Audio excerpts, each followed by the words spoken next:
cet immeuble plutôt discret, une petite société en pleine expansion. Son fondateur, c'est Gilles Moreau. Ce qui lui fait gagner beaucoup d'argent, c'est un petit objet caché dans ce placard.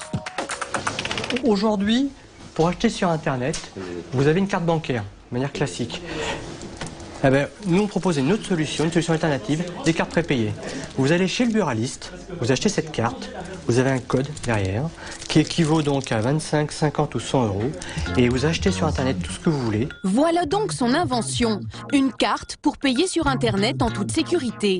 Et pour développer ça, il a sollicité les Business Angels à plusieurs reprises depuis 7 ans. Donc tu signes, je signe, on y va. Hein, okay. Mais à force d'avoir demandé de l'argent à des investisseurs, il a un petit problème. Pour le comprendre, il suffit d'examiner ce tableau. Chaque actionnaire y est recensé avec sa part de capital. Il y en a près d'une vingtaine.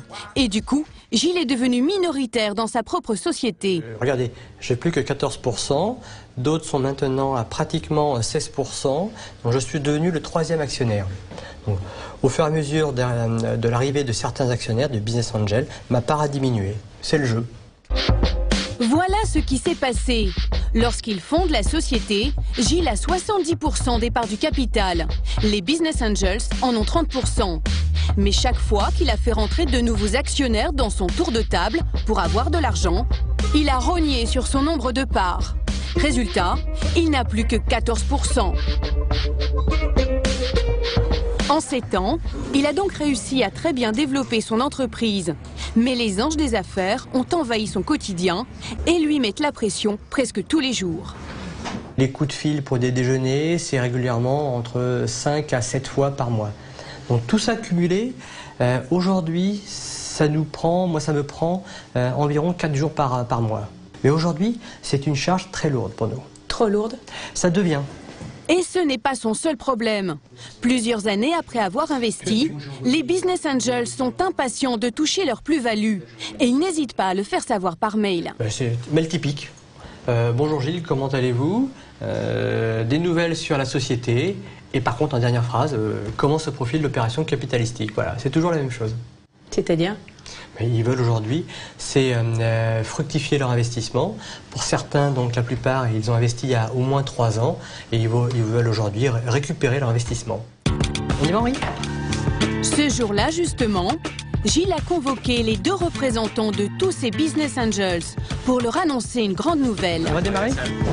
Pour être à nouveau maître à bord de sa société, il va leur proposer de leur racheter toutes leurs actions.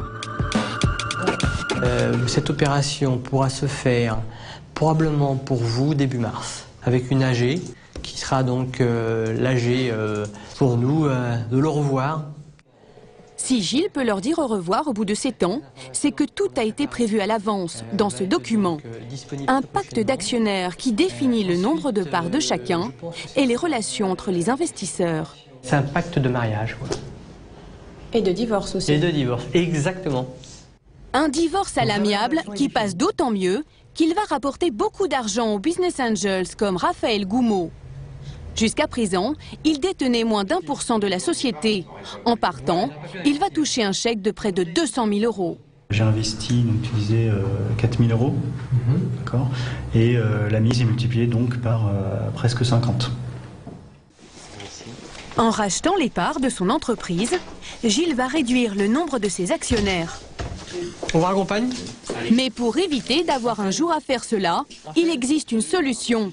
Séduire un seul investisseur dès le départ.